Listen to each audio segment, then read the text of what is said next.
చెప్పాను కదా డాడ్, ఈవిడ గారే వాణ్ణేదో మాయ చేసేసింది.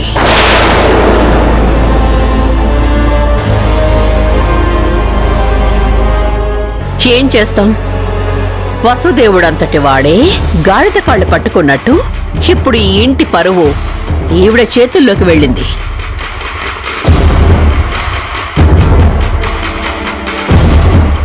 చూడు ఝాన్సీ, నీకెంత ఫీజు కావాలంటే అంత తీసుకో.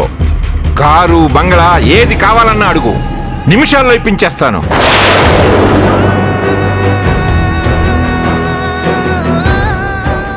అంతేగాని గతంలో జరిగినవన్నీ మనసులో పెట్టుకుని అవకాశం వచ్చింది కదా అని కేసును ఓడగొట్టి మాకిప్పుడు కీడు చేయాలని చూస్తే మాత్రం ఈ సోమేశ్వరరావు అంతా చెడ్డవాడు ఇంకొకడు ఉండడు. అర్థమైందా? ఏంటి సార్ ఇది? అసలు నా గురించి ఏమనుకుంటున్నారు?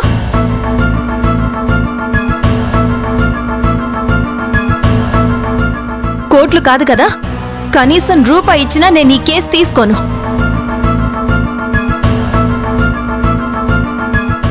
మీ నుంచి నేను ఆశించేది కాస్త సంస్కారం, మర్యాద.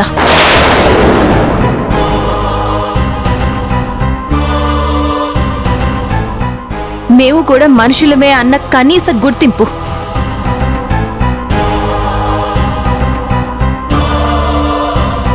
ఈ కుటుంబం పరువు ప్రతిష్టలు కాపాడుకోవాల్సిన బాధ్యత మీకెంతుందో నాకంతకంటే ఎక్కువగానే ఉంది.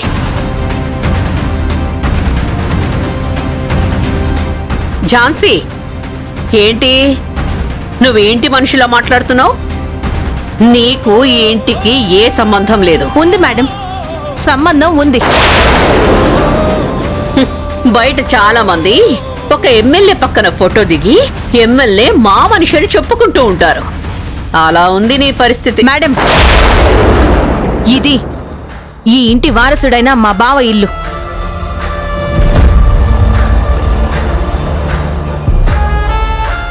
మా అక్క అత్తారిల్లు. మా అక్క బావ వాళ్ళ కుటుంబం నా కుటుంబమే.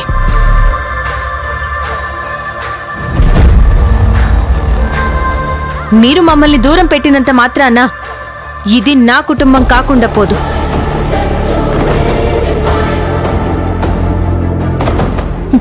మీరు చీకొట్టినా, అసహించుకున్నా, అక్కసు పెంచుకున్నా నేనెప్పుడు నా కుటుంబం బావుండాలని కోరుకుంటాను. మీరంతా నా సొంత మనుషులు అనుకుంటాను. ఝాన్సీ సార్, మీరు చెప్పారని కాదు, చెప్పకపోయినా గౌతమ్ గారిని విడిపించడం నా బాధ్యత. పొరపాటున ఆయనకి శిక్ష పడితే ఈ ఝాన్సీ ఓడిపోయినట్టే లెక్క.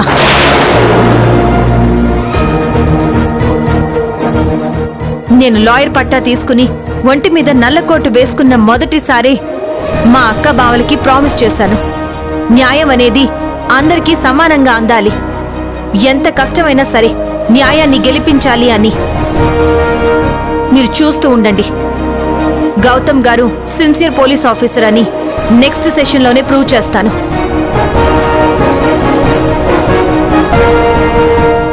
ఇక ఫీజు అంటారా? నేను అవతల వారి స్థాయిని బట్టే ఫీజు తీసుకుంటాను.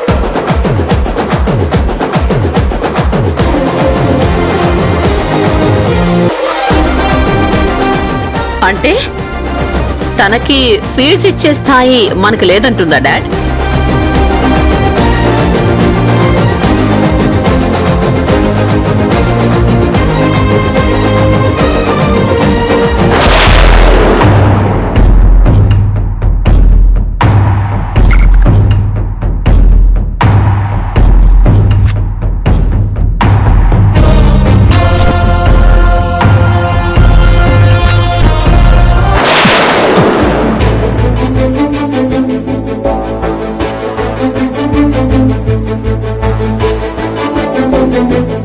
ఏంటండి ఒక్కసారిగా ఇలా భయపడ్డారు?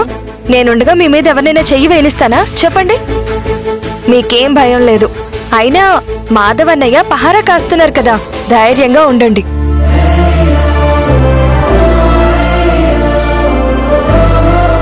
ఏంటండి అలా చూస్తున్నారు?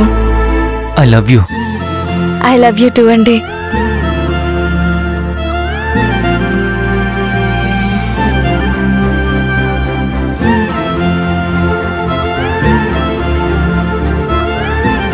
రాణి, నాదో చిన్న రిక్వెస్ట్. నేను ఇలా అడుగుతున్నందుకు నన్ను మన్నించాలి. ఏంటండి ఏదేదో మాట్లాడుతున్నారు? నేను మిమ్మల్ని మన్నించడం ఏంటి? ఆ టామ్ గడ్ మనిషిలో నా ప్రాణాలు తీయాలని చూస్తున్నారు కదా. ఒకవేళ నాకు జరగరంది జరిగితే నువ్వు మాత్రం మరో పెళ్లి చేసుకోవాలి. ఏమండి అలా అని నాకు మాట ఇవ్వు రాణి. అసలు ఏం మాట్లాడుతున్నారు మీరు? ఇంకోసారి ఇలా అంటే నేను ఊరుకొని చెప్తున్నా. అది కాదు రాణి, నిన్ను చూడగానే నువ్వు నాకు బాగా నచ్చావు. మీరందరూ నిన్ను పెళ్లి చేసుకొని నీకు లైఫ్ ఇచ్చానని నన్ను గొప్ప మనిషిలా చూస్తున్నారు. కానీ నేను మాత్రం నాకు నచ్చిన అమ్మాయి, నన్ను ప్రాణంగా చూసుకునే అమ్మాయి దొరికినందుకు చాలా సంతోషపడుతున్నాను. భర్తగా నిన్ను కడదాకా హ్యాపీగా చూసుకోవాలి, నేను చూసుకుంటాను. కానీ మధ్యలో నాకేదైనా జరిగితే, నేను పోతే ఏమండి ఏమండి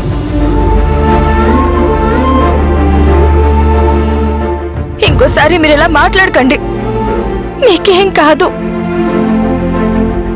మీతో నాది నిండు నూరేళ్ల బంధం. నా నుంచి మిమ్మల్ని ఏ శక్తి విడదీయలేదండి, విడదీయలేదు.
నమస్తే సార్.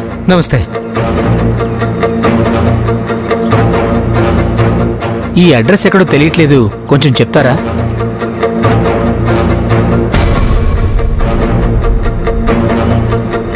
ఇలా నేరుగా వెళ్ళు. అక్కడి నుంచి లెఫ్ట్కి తిరిగి